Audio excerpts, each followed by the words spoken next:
এখন আর আমার একদম সংসার করতে ভালো লাগে না। এদিকে মাসের শেষ, বাজার একদম অল্প, এই যে দেখেন অল্প একটু সয়াবিন তেল আছে, এটা দিয়ে আমার 3 টাইপের মানে আজকে আমার 3 আইটেমের রান্না করতে হবে। আর পেঁয়াজ মাত্র ছোট ছোট 4টা পেঁয়াজ, এই 4টা পেঁয়াজ দিয়ে 3 আইটেমের তরকারি রান্না, আর এতটুকু তেল দিয়ে কে সম্ভব বলেন?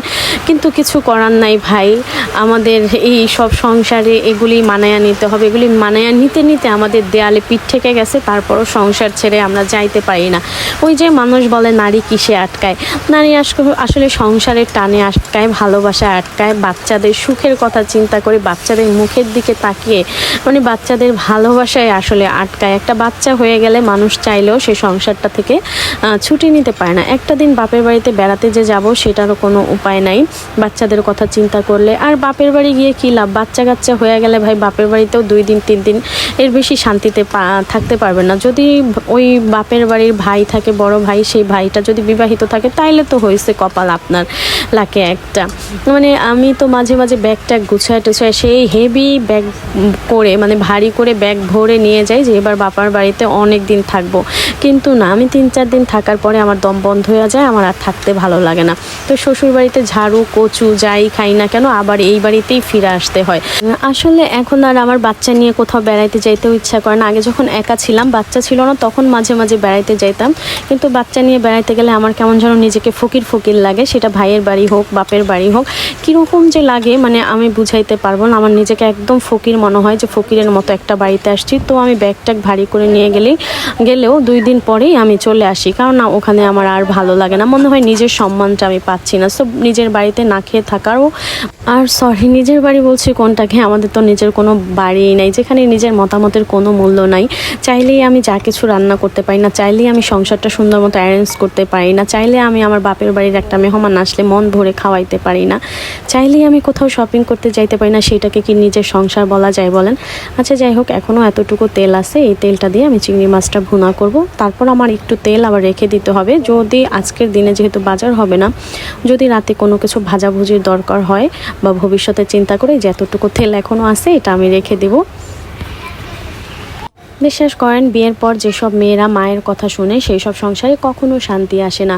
আর অনেক মেয়েরে দেখছি আমি স্বামীর বাড়িতে রাগারাগি করে, শাশুড়ির সাথে হাজব্যান্ডের সাথে রাগারাগি করে বাপের বাড়িতে চলে আসে। তখন যদি মা ভালো বুদ্ধি দেয় তো ভালো, আর যদি ভালো বুদ্ধি না দিয়ে ওই মেয়ের সাথে তালে তাল মিলাই, হ্যাঁ তোমাকে মারছে, তোমাকে বকা দিচ্ছে, এত বড় সাহস, থাক আর ওই বাড়িতে যেতে হবে না, এইরকম সংসারের মায়েদের মেয়েরা কখনো সুখী হতে পারে না, তাদের সংসারটা কখনো টিকে থাকে না।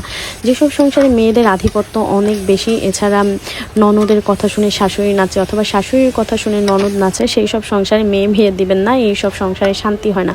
আপনি প্রথমে একটা মেয়ে বিয়ে দেওয়ার আগে দেখবেন যে সংসারের কর্তৃত্ব কে করছে, মানে বাবা নাকি মা। আর বিশ্বাস করেন, কেউ কষ্ট পাবেন না, ননদরা কখনো ভালো হয় না, কখনো ভালো হয় না। তারা সুযোগ পাইলেই শাশুড়ির কানে উল্টাপাল্টা আপনার নামে শোনাবে।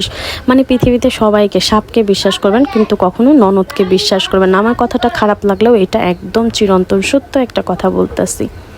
আর বিয়ের পর অল্প কিছুদিন সংসার করার পর যে মেয়েটার ডিভোর্স হয়ে যায়, বিশ্বাস করেন তার পিছনে দায়ী থাকে তার মা আর ওই মেয়েটার জিদ।